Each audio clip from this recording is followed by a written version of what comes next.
Lights on, start sound, camera, clap, action.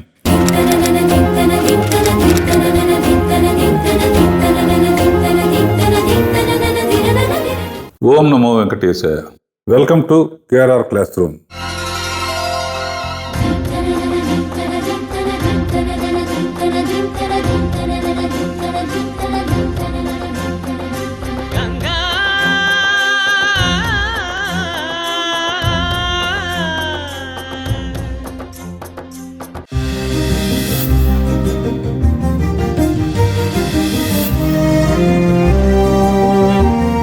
సీన్లో drama ఎక్కువ ఉందా, టెన్షన్ ఎక్కువ ఉందా, సస్పెన్స్ ఉందా, దాన్ని బట్టి కూడా షార్ట్ డివిజన్ ఉంటుంది.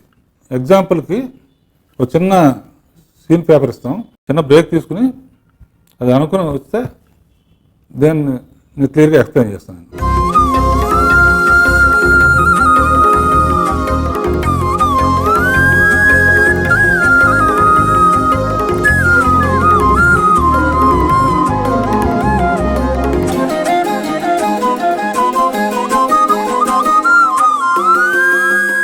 సీన్ చూశారు కదా, చిన్న సీను. అందులో ఉద్దేశం ఏంటంటే ఇద్దరు ఫ్రెండ్స్ ఒక ఫ్రెండ్ని వదిలేసి మిగతా ఫ్రెండ్స్ అందరుగా ఒక పెళ్ళికి వెళ్ళారు. తనను పిలవలేదన్న కోపంతో ఎందుకు నాకు చెప్పకుండా ఆ పెళ్ళికి వెళ్ళారు, నాకు చెప్పుండొచ్చు కదా అంటే లాస్ట్లో అక్కడ పలానా వాళ్ళు ఉన్నారు అని చెప్పి ఎండ్ చేసాం. ఆ సీన్ని మీరైతే ఎన్ని షాట్లు తీస్తారు? సీన్ వచ్చేసి నేను 10 షార్ట్స్గా డివైడ్ చేశాను నా పాయింట్ ఆఫ్ వ్యూలో. నేను ఆ సీన్ని 15 షార్ట్స్లో తీయగలను.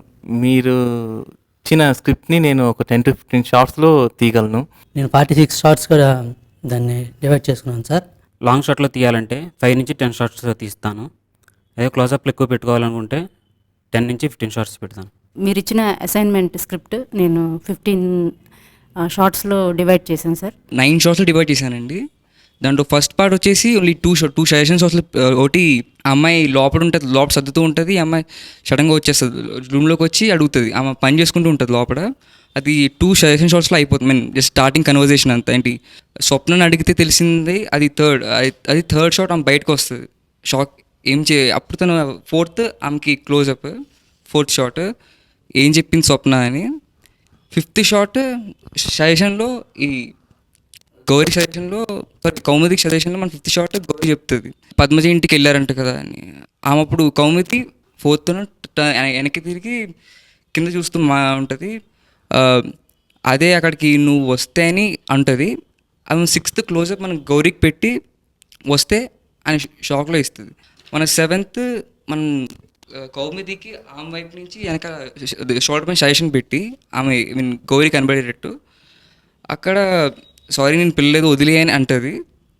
అది అండ్ 5th షాట్ కూడా అంత 5th షాట్లో మళ్ళీ మనం గౌరీది చూపించి కాదు నాకు తెలియాల్సిందే ఎట్టి పరిస్థితుల్లో అంటుంది.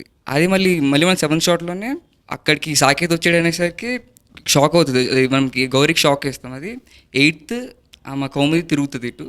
అండ్ 9th వచ్చేసి ఆమె కౌముది చెప్తూ ఉంటే 9th చెప్తూ ఉంటే గౌరీకి క్లోజ్ అయిపోతుంది సార్. నేను వాళ్ళిద్దరితో ఇలా తీయొచ్చు అనే ఉద్దేశంతో ఒకటి తీశాను, అది చూడండి ఒకసారి. కౌముది నువ్వు ఇలా చేస్తావని అనుకోదు. నేను అసలు ఏం జరిగింది అర్థమయ్యేటట్టు చెప్పు. చెప్తే మాత్రం ఇప్పుడు నువ్వు చేయగలిగేది ఏమీ లేదు, అంతా జరిగిపోయింది. అసలు నువ్వు విషయం చెప్పకుండా అనవసరంగా సాగతీయకు. నువ్వేం చేసావో స్వప్నాన్ని అడిగితే తెలుస్తుంది. స్వప్ననా? అసలు ఏం జరిగింది, ఏం చెప్పింది? చెప్పకుండానే పెద్మజాల ఇంటికి పెళ్ళికి వెళ్ళారుగా. ఓ అదా, అక్కడికి నువ్వు వస్తే అక్కడికి సాకేత్ కూడా వచ్చాడు.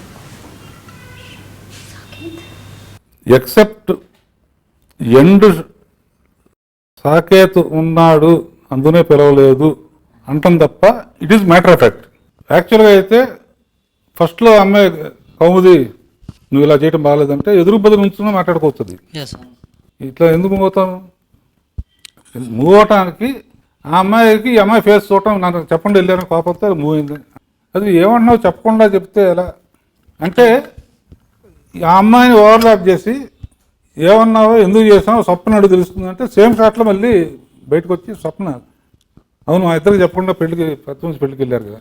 ఇప్పుడు ఇంతవరకు పుట్టి సోది తప్ప ఏం లేదు కదా, ఇందులో ఎమోషన్స్ లేవు, కొత్తగా ఎక్స్ప్రెషన్స్ ఏమి లేవు. మామూలుగా ఇద్దరు ఎదురుబదులుతున్నా కూడా క్యాజువల్ సీన్లో ఒక చిన్నది ఏంటంటే, మామూలుగా ఎదురుబదులుతున్నా కూడా అక్కడ సాకెత్ వచ్చాడు, సాకెత్ చూసామంటే నువ్వు మళ్ళీ బస్ట్ అవుతావు అని వచ్చే వరకు సోదే. ఇలాంటి సీన్స్ అప్పుడు ఎండ్ దానికి ఇంపాక్ట్ రావాలంటే బిగినింగ్ ఎందుకు ఇట్లా ఇంత అడవాడు జరుగుతుంది అంటే, when you have to interest create చేయాలి కదా సార్. ఇంట్రెస్ట్ క్రియేట్ చేయడానికి ఒక్క షాట్ చాలా ప్లానింగ్స్లో ఉన్న ఇంట్రెస్ట్ అంటే కొంతమందికి ఇది జర్కీగా ఉండొచ్చు. ఆ జర్కు ఆడియన్స్ని కాన్సన్ట్రేట్ చేయనిస్తుంది. ఎందుకు ఇట్లా చేస్తున్నారు? ఇప్పటికప్పుడు చేసాం కాబట్టి కొంచెం రెస్ట్రిక్టెడ్గా ఉంది, మాకు రియల్ కెమెరాతో జూమ్ కంట్రోల్లో చేయొచ్చు.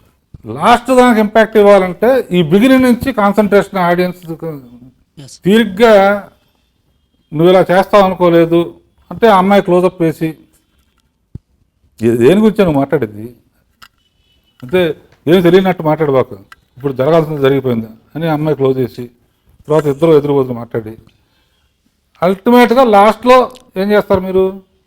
సాకేత్ అన్నప్పుడు మట్టుకు ఆ అమ్మాయికి జూమ్ ఏదో చేస్తారు. చెప్పాల్సిన విషయం చెప్పాలి ఎట్లాగూ. అది ఇంట్రెస్టింగ్గా చెప్పాలంటే ఇది ఒక మార్గం. ఇప్పుడు మీ అందరినీ నేను 10, నేను 20, నేను 9, నేను 12 అనుకున్న వాళ్ళందరినీ ఇదేంటి నేను ఒక షాట్లో తీశాడు అనిపించిందిగా. ఇదేంటి ఇలా తీశారు అని అనిపించటమే షార్ట్ డివిజన్ అన్నమాట. లెక్క ప్రకారం చేస్తే మీరు అన్నట్టు 6 షార్ట్స్ అను 9 షార్ట్స్ అను 10 షార్ట్స్ అను వస్తాయి. ఇందులో కొన్ని సైలెంట్ పెట్టచ్చు. సో దీనికి లెక్క కాదు. షార్ట్ డివిజన్ అనేది డ్రామాని ఎన్హాన్స్ చేసేది. అంటే ఒక్క షాట్ ఉంటే కూడా చాలు అని చెప్పడానికి కాదు. ఒక షాట్ ఉంటే ఇటువంటిది మ్యాటర్ తక్కువ ఉండి ఎండ్లోనే బ్యాంగ్ ఉన్నప్పుడు ఇటువంటి క్రియేటివ్గా ఆలోచించి పెడితే ఎక్స్ట్రా బిగినింగ్ నుంచే ఇంట్రెస్ట్ వచ్చి ఎండ్లో అమ్మ దీనికోసం అనే బ్యాంగ్ ఉంటుంది. ఒక్కటే గుర్తుంచుకోండి, సినిమా అనేది ఈ రోజుల్లో ఎంత చిన్నది తీస్తే అంత మంచిది. ఇంత లేక కూడా ఓపిక లేదు ఎవరికి. నడిచాడు అనే రోజులు పోయినాయి. కట్ చేస్తే అక్కడ ఉన్నాడు అంటున్నారు.